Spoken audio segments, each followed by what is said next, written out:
Hai, Assalamualaikum warahmatullahi wabarakatuh. My name is Muhammad Adi Arham bin Alias from class 4E, and today for this video, I will present to you about three process of cataloging in the library. Okay, let's get started. For your information, the process of cataloging in the library involved by three main process of catalog. Which are for the first is the descriptive cataloging, secondly the subject cataloging, and the last is the classification. Okay, now let's see to the catalog.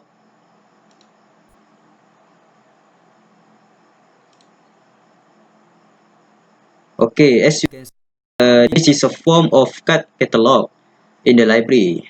uh, as you can see, they have the author, the title, the subtitle, the publisher, the date of publication, and the rest of them. Uh, According to the areas in the AACR2. Okay, for your information, the cataloging according to the Encyclopedia Britannica is the process of making entries for a catalog, be describing volumes according to very well codified rules. This involves the selection and arrangement of items, signifying the physical aspect of a book or non-book. Okay, cataloging also is the one of the method of bibliography control where recorded information being organized or arranged according to established standard, and they are made readily identifiable and retrievable. Okay, in other words, cataloging also is the process of creating entries for a catalog.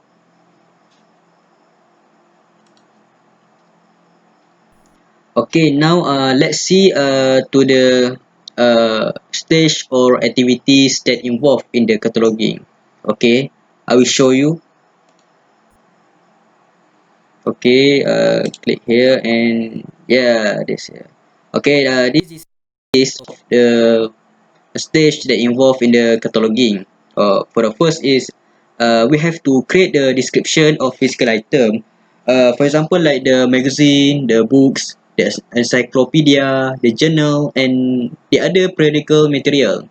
Okay, after that, we have to choose the certain names and titles in order to avoid the confusion if there is a similar substance. And next, we have to do the authority work on those names and titles. This is to safeguard the purity and result of their works that have produced the book or material. And then do the subject analysis, or we call the subject cataloging. And after that, we have to choose the subject headings and classification numbers to present the subject analysis. And the last, we have to create the call number to make it easier for us to find out the location of the book or the material, whether is this in the library or otherwise. Okay, now let's see to the descriptive cataloging.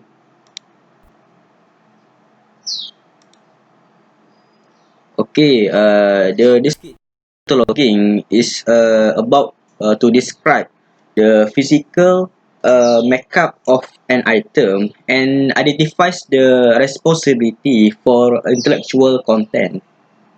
The descriptive cataloging also is the catalog that are constructed according to a standard style selected by a particular community. Descriptive cataloging also is the cataloging process that is concerned with the identification and description of an item. That recording of this information in the form of a cataloging record and the selection and formation of access point. For your information, in the descriptive cataloging also, there involve three steps of a catalog. I will show you after this. Okay, now we go to the three step of descriptive cataloging. Okay,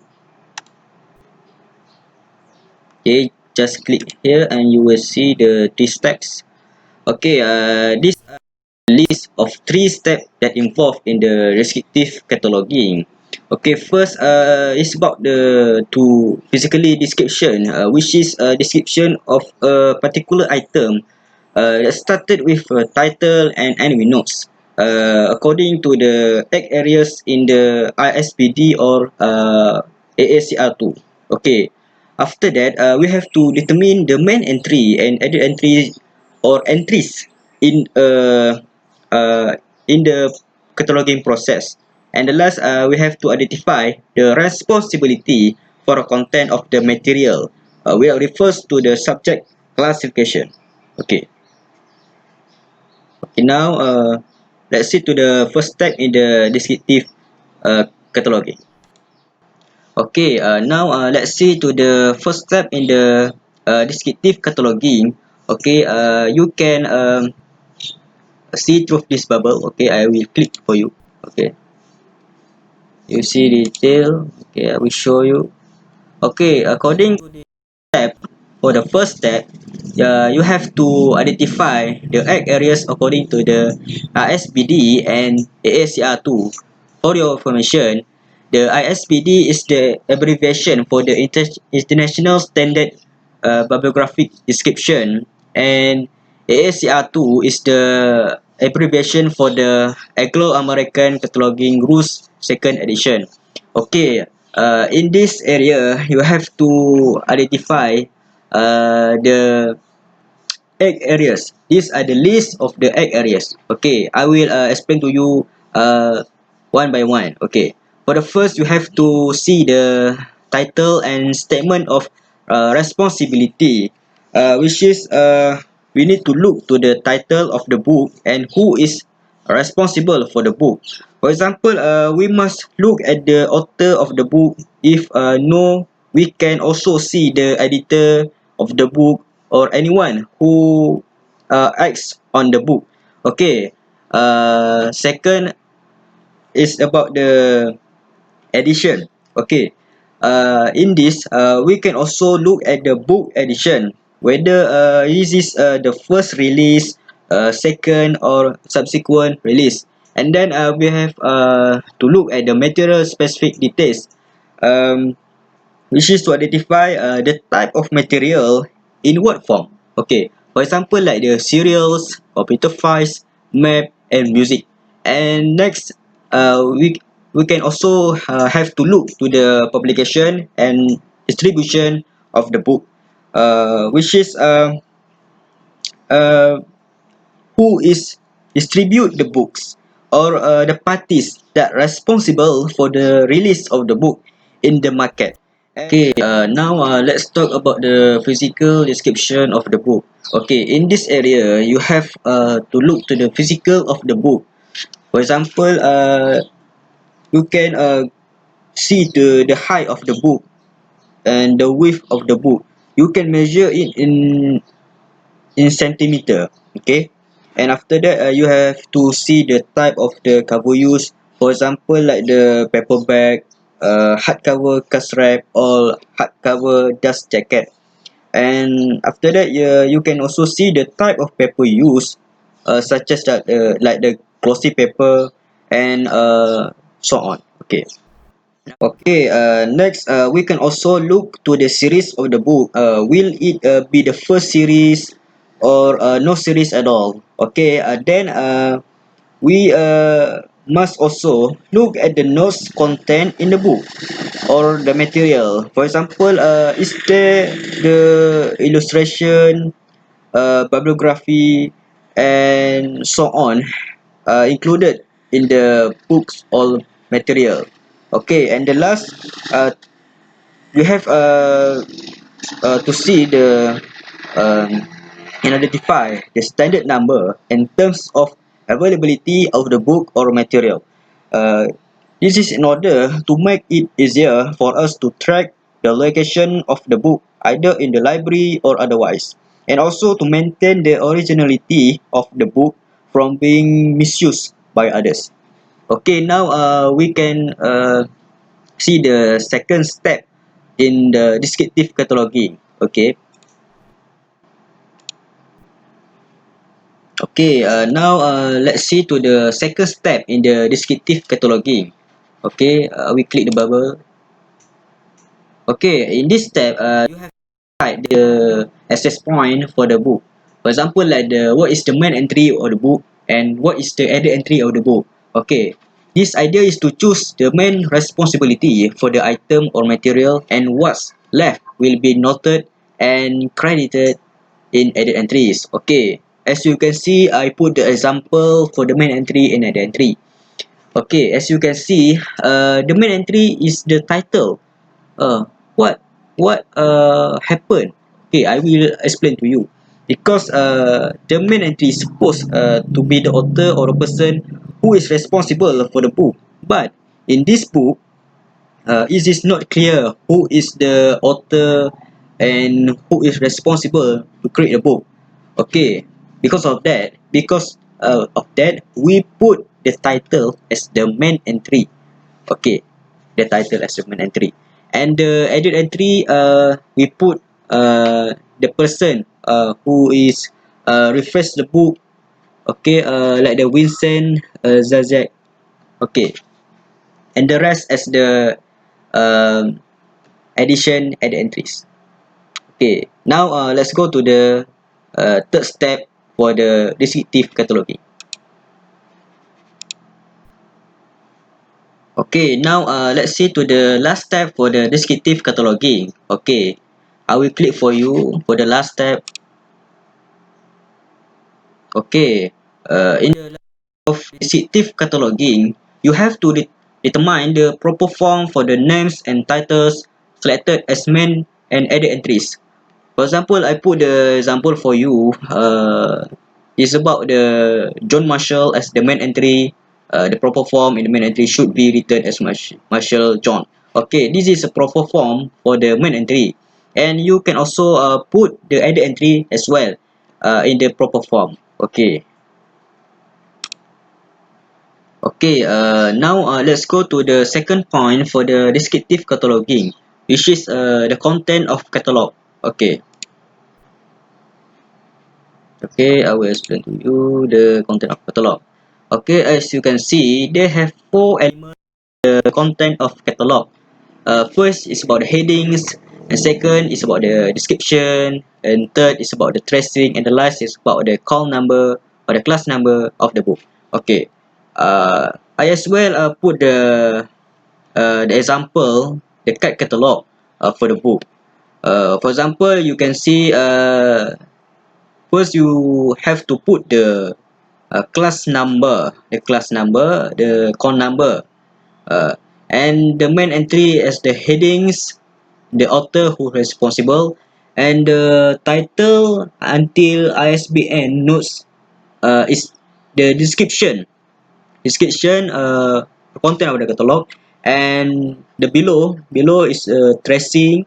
uh, First is about the subject heading until the series and the entries is about the tracing. Okay, this is a four part of the content of catalog. Okay, I will uh, explain more about this specifically. Okay.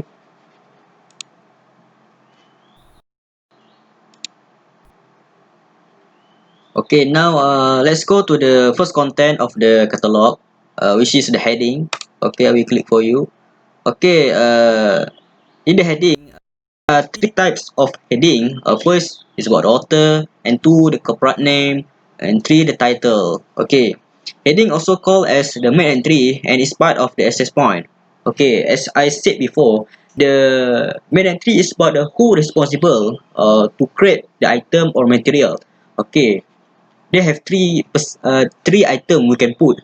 First is the author, the origin, and the person who is responsible for to create the book, and the corporate name, just like the ministry or the company, uh, and the title if we doesn't have the author and the corporate name to make as the main entry. Okay, this is the example you can see I put. uh, okay, now let's go to the second catalog, content of catalog. Okay, now let's go to the second content of the catalog, which is the description. Okay, let's see. Okay, in the description, they also tell about the areas in the ISBD and ASCR2. Okay, as I said before, the area one is about the title and statement of responsibility, which is who is the author, who is the responsible to create the book or the material, and the area two is about the edition of the book. Uh, for example, is if is in the first produce or the second produce or the second edition or so on. And the area three is about the material specific details, which is tell about what are the form of the material. For example, like is this form about the maps, is this form music, is a form sound recording, or so on. And area 4 is about the publication of the book. For example, what is the who is the publisher of the book? Who is what is the place uh, of publication of the book, and so on. Okay. Area 5 is tell about the physical description of the book. Okay. As I said before, the physical description is about the physical of the book.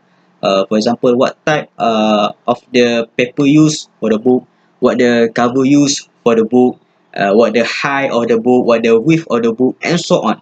Okay, and area 6 is about the series of the book. Uh, is this the first series or no series at all? Okay, you have to identify all of this. Okay, and area 7 is about notes of the book. Okay, the notes is about the is it have the picture like the illustration, is it have the bibliography. Okay, now let's see to the area 5, which is the standard number and terms of availability. For your information, this is very important for us to retrieve the book, uh, and to identify the ISBN and ISSN for the book.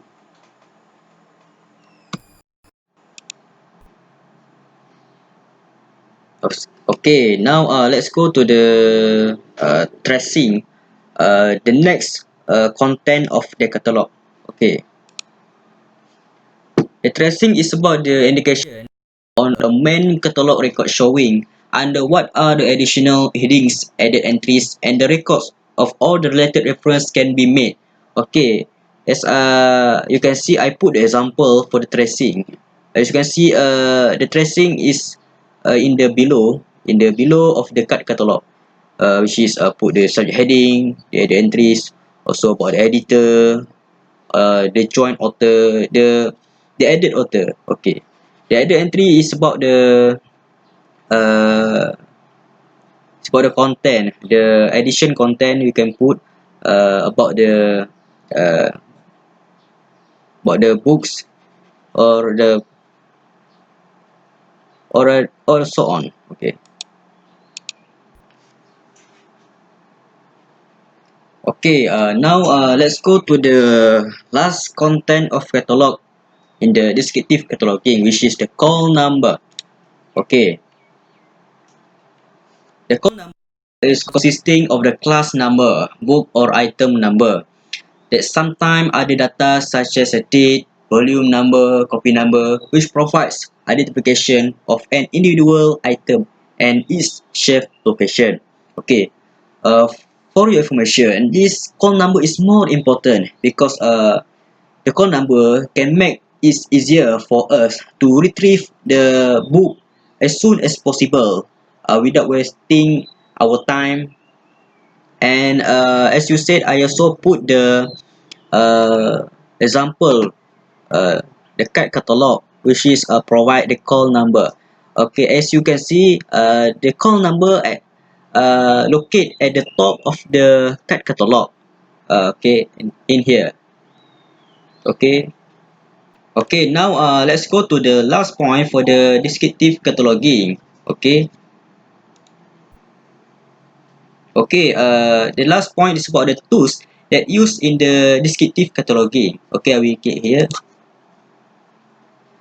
As you can see, the cataloging use the Anglo-American cataloging rules to update 2005 as the tools for the description in creating the cataloging for the book. Okay, the descriptive cataloging is the process of determining the egg areas in the catalog record. The egg areas are available through International Standard Bibliographic Description (ISBD). Through egg areas, we can identify the important element contained in the book, such as the author of the book, the publisher of the book, and the form of the book. Okay. Okay. Now let's go to the second process for the cataloging in the library. Okay. Okay. For the second process in the cataloging for the library, this is we call the subject analysis, or we call the subject cataloging. Okay, I will show you the detail. Okay, the subject cataloging is about to determine the subject heading for an item, which represents the subject of the work in words and phrases. Okay, now let's go to the purpose for the subject cataloging in the library. Okay, the purpose.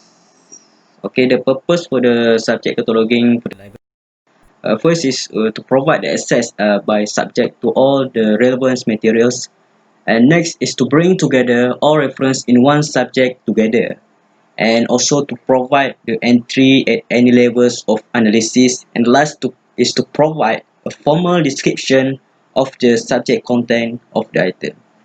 Okay, now let's see to the importance of the subject cataloging. What's the importance of the subject cataloging? Okay, I will show you.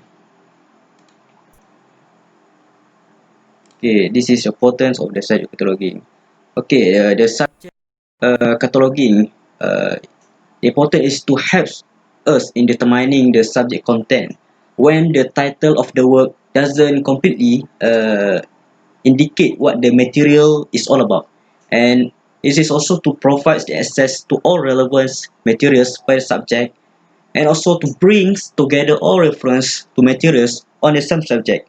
This is because to facilitate the user to identify the content that available in the material as quickly as possible without having to look at the content of the material in detail. And also is to show the subject field affiliation in order to avoid a gap in receiving the resources, and to assist for those who are seeking materials in the particular field. And last, the important is to provide a formal description of a subject content. Okay. Okay, now let's see to the last point, for the subject cataloging. This is about the tools that have been used for the subject cataloging. Okay, I will show you in detail.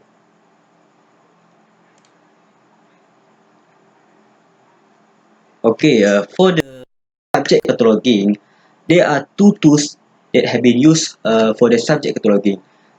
Which for the first is called the Library Congress of Subject Heading, or we call the LCSH, and the second is the Sears List Subject Heading, SLSH. Okay, here I put the example for the LCSH and SLSH. Okay, as you can see, this is Sears List Subject Heading and the Library Congress Subject Heading.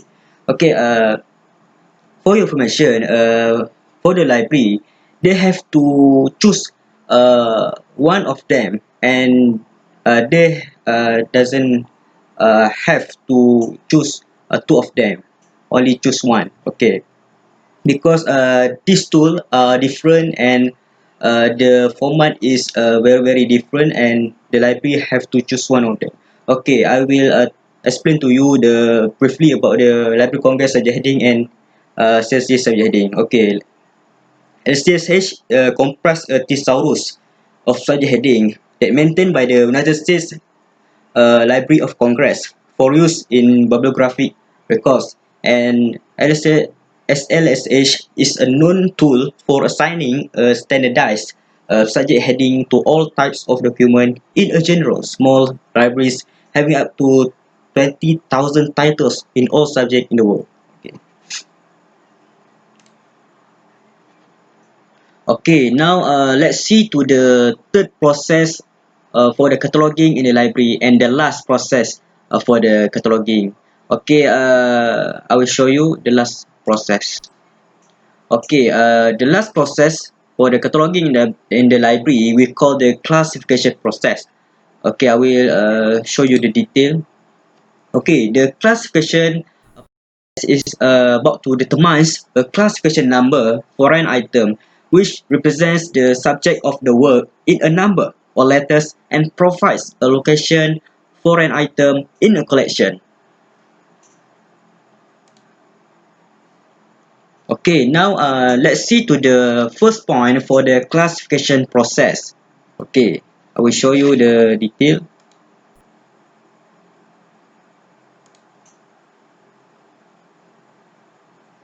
Okay, the classification in the library classification is about to the systematic arrangement by the subject of the book and other materials on shelf or of catalog and index entries in the manner which is most useful to those who read or who seek a definite piece of information, and it is also represent the subject of the work in a number or letters and provide a location for an item in a collection. Okay, the materials in the library may be classified by three elements.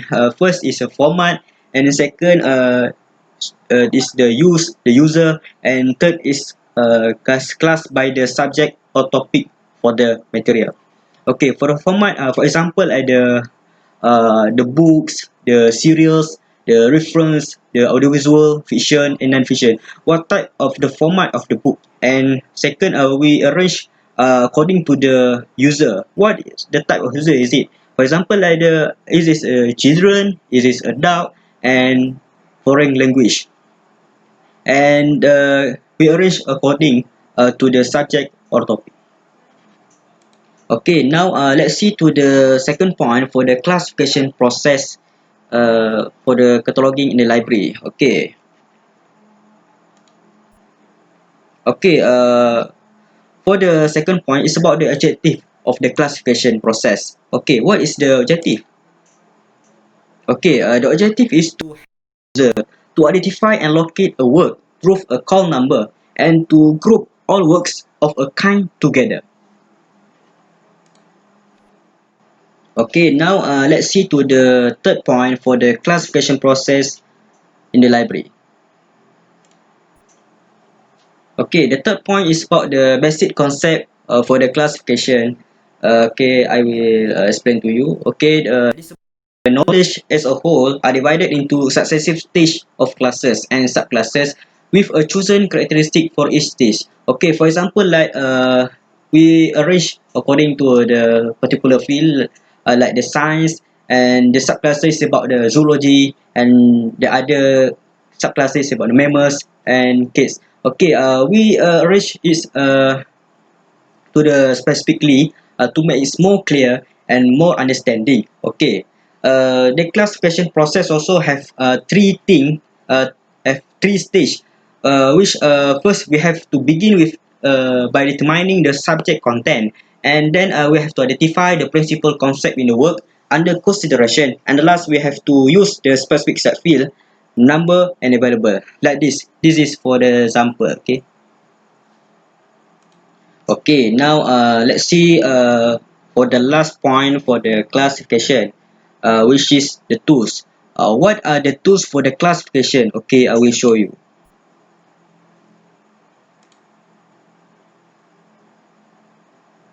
Okay, for the last tools for the classification process. Okay, uh, I will explain to you what is the tools that have been provided in the classification process. There are two tools, which are the Library of Congress Classification (LCC) and Dwell Decimal Classification (DDC). Okay.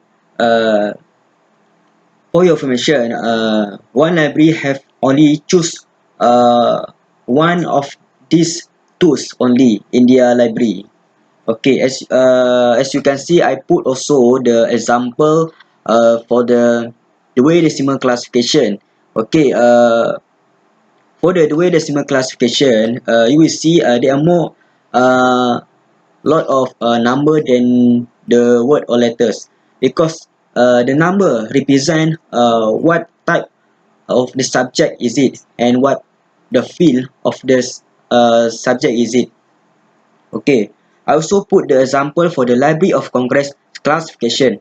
Okay, as you can see, the Library of Congress classification label is more about the mix of letters, mix of a word, and this is also represent what type of subject is it and what the field subject is it, according to the code that had been stated. Okay, I will also briefly explain about the what SCC. Okay, SCC use the three element of pattern, which are single capital letters for the main classes and two capital letters for subclasses. This is also have the Arabic integers from 1 to 9999 and kata number for individual works. Okay, the DDC is a numerical scheme for the arrangement of subject of non-fiction books, and it classifies books by dividing them into 10 main subject groups that are called categories. Each category is represented by figures beginning with 000 and going on to 999. Okay. Okay, for the conclusion for the three process of cataloging, okay, I will show you. Okay, in conclusion, the three process of cataloging in the library, we can easily identify the content in the material concisely and clearly. Besides, through this process also, we can avoid any misrepresentation of the material and maintain the purity of the material. Finally, through this process, also we can easily retrieve the material without having to wait a long time for obtaining. Okay, here is the reference for this presentation. Okay, that's all from me. Thank you for listening and seeing my presentation for this time for this video. And I hope you guys can get some knowledge and understanding about the three men of cataloging process in the library.